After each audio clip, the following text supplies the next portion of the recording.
¿Qué tal? ¿Qué tal? Muy buenas noches. Bueno, ya vimos en el tema anterior que el humanismo cambió la forma de entender a las personas. Dejó de verla como un simple conjunto de conductas y la colocó en el centro de la psicología.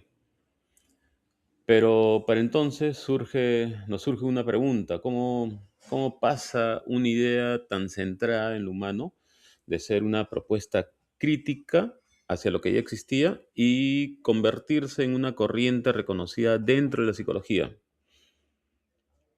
Bueno, la respuesta no apareció de la nada, sino que tenemos que analizar el contexto del surgimiento del humanismo. En sí, esa corriente nace en una época de crisis posguerra y donde las personas necesitaban o buscaban el sentido a su existencia. En sí, el humanismo no surgió simplemente para adornar a la psicología, sino que surgió para cuestionarla y la hizo con una idea que para su tiempo resultaba incómoda, donde no bastaba solamente con medir a la conducta, sino que también hay que comprender la experiencia humana. Eh, el humanismo nace en la época de 1950 y 1960, más o menos, donde la psicología humanista comenzó a expandirse por todo Estados Unidos, pero no fue tan fácil. O sea, este tipo de expansión lo obtuvo mucha resistencia en algunos lados, en algunos espacios académicos, sobre todo donde eran dominados por el positivismo, le surgía la idea. Era contradictorio para ellos concebir la idea de que solo era científico aquello que se podía observar o medir, como si fuera un fenómeno físico prácticamente el observar al ser humano, el comportamiento, los sentimientos. Por eso que estudiar la conciencia, el amor y la autorrealización parecía para muchos demasiado subjetivo. Incluso existió mucho rechazo por parte de algunos comités editoriales e instituciones de financiamiento, eh, pero justo ahí, entre toda esta coyuntura, aparece el cambio de paradigmas que lo presenta Abraham Maslow y Carl Rogers, quienes impulsaron esta nueva mirada, esta idea que en su momento fue pasar de simplemente observar y medir al ser humano, sino que comprender sus sentimientos, sus emociones y cómo se relacionaba en base a su conducta. Esto fue una psicología que no se preguntara solo por el síntoma, sino que también por el crecimiento, el sentido y el potencial humano. Es así que nace la llamada tercera fuerza. Bueno, fueron tres aportes principales, vemos tres aportes principales eh, durante el periodo del humanismo. El primer gran aporte del humanismo fue su transferencia y adopción científica. Esto es fundamental porque vemos que no se volvió influyente porque simplemente el sistema lo aceptara de manera inmediata, sino que porque creó sus propios espacios. Vemos, por ejemplo, que uno de los espacios creados eh, dentro de su desarrollo fue que en el año 1961 apareció por primera vez en el Journal of Humanistic Psychology, y en el año 62 se fundó en América Association for Humanistic Psychology, y en el 1971, la creación de la División 32 de la APA, que consolidó su lugar dentro de la psicología formal.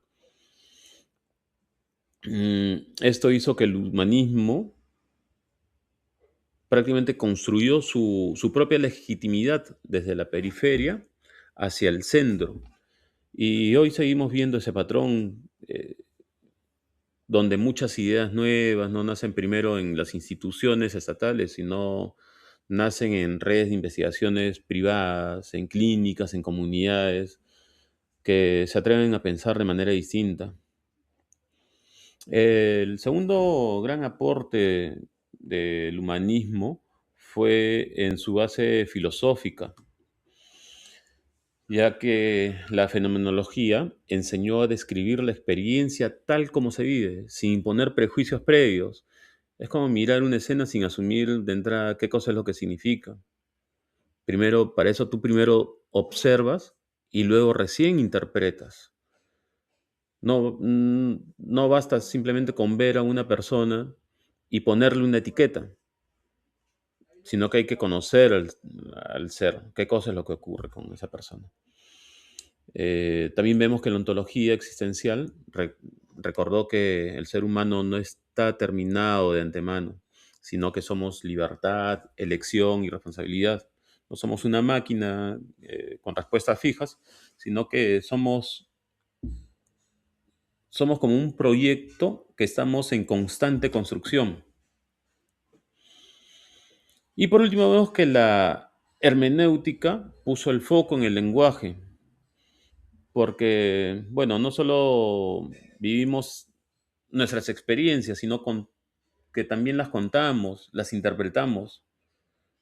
No es lo mismo un hecho que te ocurra a ti que le ocurra a otra persona, o sea, cada uno lo ve de una manera muy distinta. Lo interpretamos de maneras totalmente dentro de nuestra experiencia, dentro de nuestro entorno, dentro de nuestra cultura.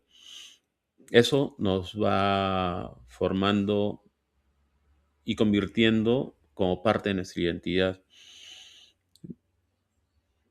Si queremos decirlo de manera simple, es que podríamos decir que no somos solo lo que nos pasa, sino que también somos la historia que construimos sobre lo que nos pasa.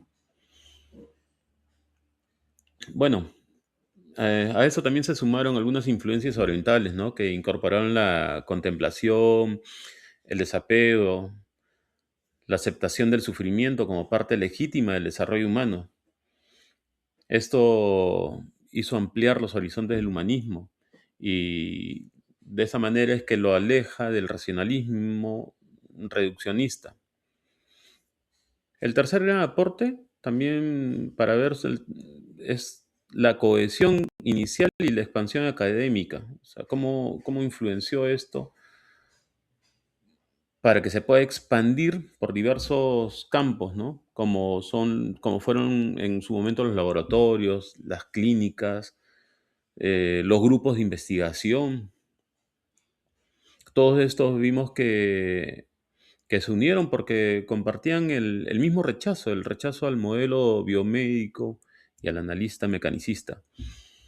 En la costa, vemos que en la costa este de los Estados Unidos, varias figuras impulsaron el paso de una psicología experimental centrada en lo zoológico hacia una psicología de la personalidad creadora y que de verdad era resiliente. Además, en estos centros universitarios se desarrollaron la psicoterapia centrada en el cliente y también algo revolucionario que ocurrió en ese momento es que se empezaron a grabar de manera sistemática las sesiones clínicas. Así que vemos que por primera vez la relación terapéutica podía estudiarse con mayor rigor. Y esto fue prácticamente lo que cambió todo, porque el humanismo no solo defendía una idea bonita sobre la persona, sino que también buscaba demostrar que esa experiencia se podía investigar de manera científica. El impacto de ese movimiento sigue vivo hasta el día de hoy. Su influencia se nota en la psicoterapia contemporánea, donde la empatía, la escucha activa y la alianza terapéutica son factores centrales del cambio psicológico. También se ve en la cultura empresarial, en la cultura organizacional. Cada vez que, por ejemplo, vemos en las empresas que, o vemos en sí empresas más evocadas en entender que no basta solamente con exigir al colaborador, exigirle rendimiento, sino que hay que promover también una autonomía de bienestar, un sentido de propósito. Y bueno, también vemos en el plano social cómo se comporta el humanismo, ya que inspiró a algunos movimientos de desarrollo humano dentro de algunos contextos que existía de desigualdad y exclusión. Bueno, vemos que el legado del humanismo no solamente se quedó encerrado en una consulta psicológica, sino que también salió hacia las comunidades con la intención de ayudar a entender el comportamiento del ser humano en la vida actual. Porque incluso vemos que algunas personas, teniendo estabilidad material, estabilidad económica, siguen aún buscando su propósito, su reconocimiento y libertad para decidir sobre su propia vida. El humanismo lo explicó antes que nadie, ¿no? El ser humano no solo quiere sobrevivir, sino que también quiere crecer. La gran revolución del humanismo fue esta, ¿no? Pasar desde una psicología que solamente medía conductas a una psicología que quiso comprender personas. Bueno, para terminar, les dejo una pregunta. Mm, ¿Crees que hoy la psicología y la sociedad siguen valorando de verdad la experiencia humana o seguimos atrapados dentro de lo que solo se puede medir? Eso es todo. Muchísimas gracias. Buenas noches.